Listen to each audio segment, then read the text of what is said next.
Hi, I'm Erik Hall. I'm the digital sports editor at the St. Louis Post-Dispatch. Today, I'm joined by John Bednarowski, who's the sports editor at the Marietta Daily Journal. He was the APSE president in 2018-19. Thanks for joining me, John. No, I appreciate it. Anything for APSE. It's APSE's 50th year, and how did you get involved with APSE? Well, a lot of thanks can go to Phil Kaplan. And I'm sure that as you do some of these interviews with some of the more recent presidents, you will hear a similar answer, because Phil was the one that was reaching out to all of the folks that weren't already members. And it was great to come along. I had just gotten hired in Marietta back in 2006. And I think it was 2007, Phil got with me. And at that point, we had the small paper judges scholarship. I can't exactly remember the exact name of it, but being from a small paper, they brought me out to judging. And from that point on, I was hooked, because that first year, or that first judging, was at a hotel in Las Vegas. And I remember getting out there and kind of being starstruck a little bit, because all of a sudden, somebody from the Marietta Daily Journal is kind of rubbing elbows with Tom Jolly, who's the sports editor of the New York Times at the time, and Joe Sullivan, who's in Boston, and Jerry Micco from Pittsburgh, and Gary D. Howard from Milwaukee. So it was, you just kind of sit there and but it didn't take long to realize that everybody's on an equal playing field. Some staffs are bigger than others, obviously, but many of the same issues are shared by everybody across the board. And, there was nobody that was big time in anybody else. And like I like to tell people, they're just as full of crap as I am. So that made that an easy transition. And I think that's why I hold APSE in such high esteem, because there is no gamesmanship, no one-up kind of thing. Hey, we're a bigger publication than you are. I don't want to have to deal with you. That's not the way APSE works. And I think, at least in my case, I've benefited from that, with the fact that if I need something, or we have players or teams or something going into those areas, I can reach out, make a phone call, they'll answer. Vice versa, I've been able to help out a lot of other bigger publications with stuff on my end. So, it's a two-way street. And, everything that we've done for APSE is kind of a labor of love. Yeah. What led to you becoming APSE president? Well, it was a goal of mine, because coming from a small paper, at the time, really one of the few things that you could do is run for third vice president. Now, once you're done with third vice president, you're automatically nominated for second VP. I had been third vice president, and I got lucky in two ways. One, Tommy Dees had gotten elected a couple of years ahead of me. He, at that point, was from the smallest paper, I believe, to ever have somebody elected to be president. If he doesn't clear that path, I'm not sure if I get elected, because I don't want to be known as the small paper guy that screwed it up.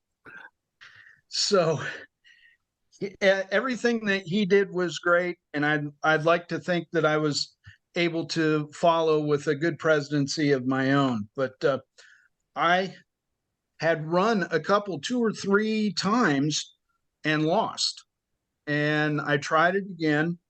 And the other thing that I got lucky on, and I don't know if this is good, bad, or indifferent. Well, it's was bad for him. It was good for me. Todd Adams had gotten elected and unfortunately became ill and had to resign his position to take care of his health issues. So 2 people were elected that spring to fill the first and the second vice president roles. Jeff Rosen was elected first vice president, and then I was elected second vice president, and I had to win 2 elections in one, because the first time when the votes were counted, I was actually tied with Ed Guzman, who was in Seattle at the time and is now the assistant sports editor out in Los Angeles. And I'm still trying to figure out why everybody thought that, I should beat Ed, but in the runoff, I did. And I became and still am the president from the smallest publication ever to hold office, and I am very, very proud of that.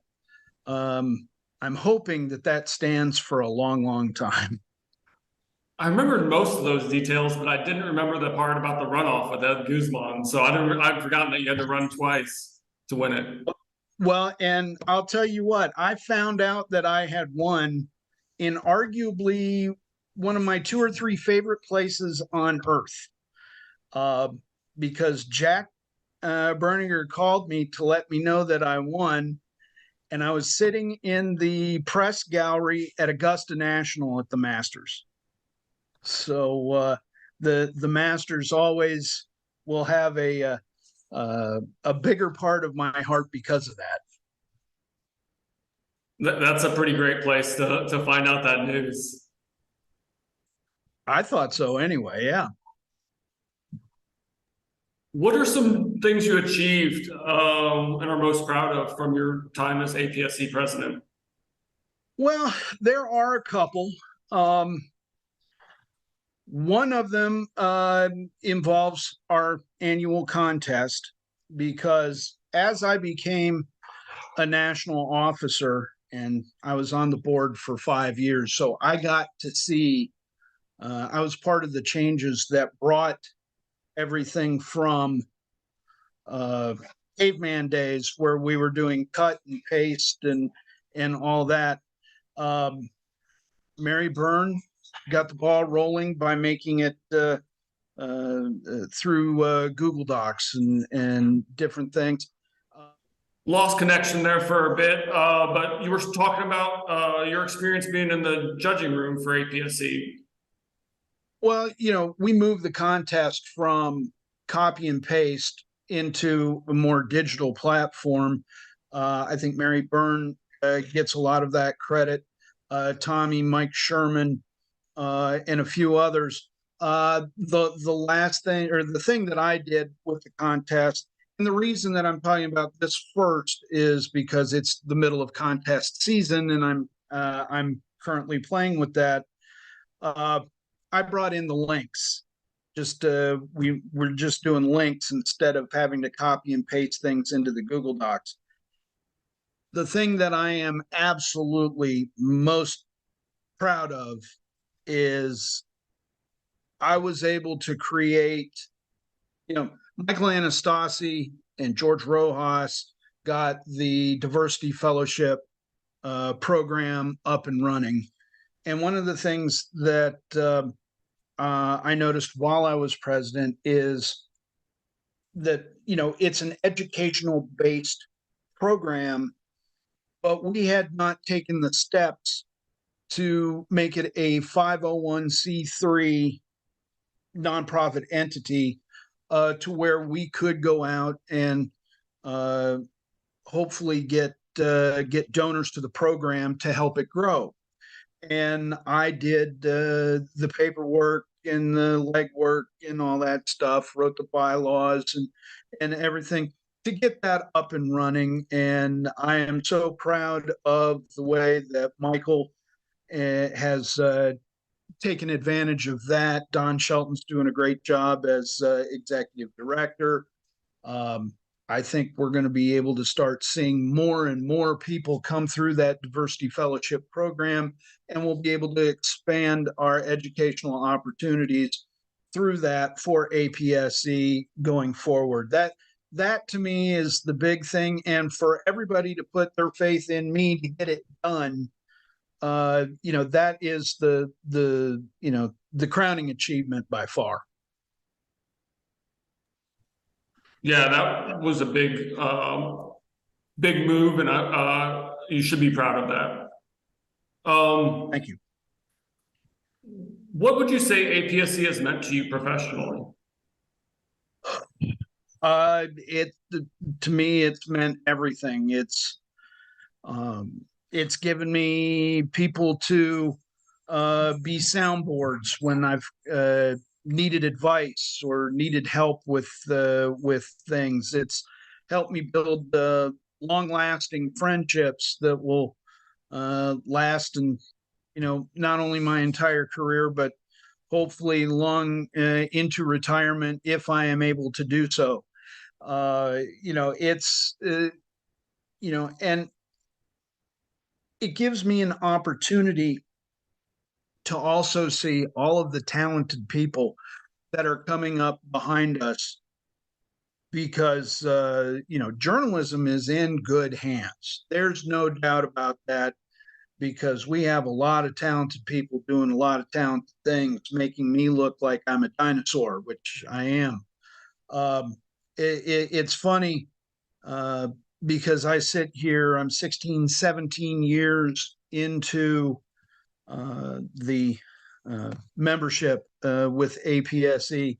And when I joined, I felt like I was one of the young guys. And now my cohort, Tommy D's and a few of the rest of us, we're all of a sudden, we're the old guys. And I'm trying to figure out when that happened. Talking about, it sounds like you're starting to transition to talking about that, but what has APSE meant to you on a personal level and the relationships you've made through the organization? Well, I mean, it's been it's been almost 2 decades worth of memories. The contest recognition has been nice and things like that, but it's the stories and getting together. That's why the taking advantage of the opportunities of judging and the summer convention, where you're able to network and really get to know people. That's where it's all at. Funny story.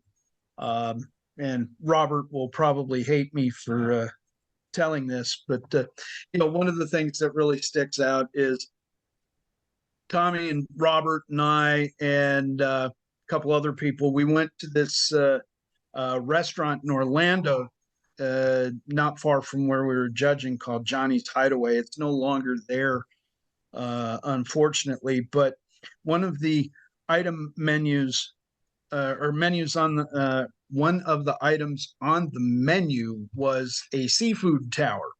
Now there's 4 or 5 people here at the table, and unfortunately I am allergic to seafood, so all I got to do was sit back and watch. But Robert Gagliardi, who's a sports editor out in Wyoming for years, he looked at the waiter and said, "Give us one of those and put it on me."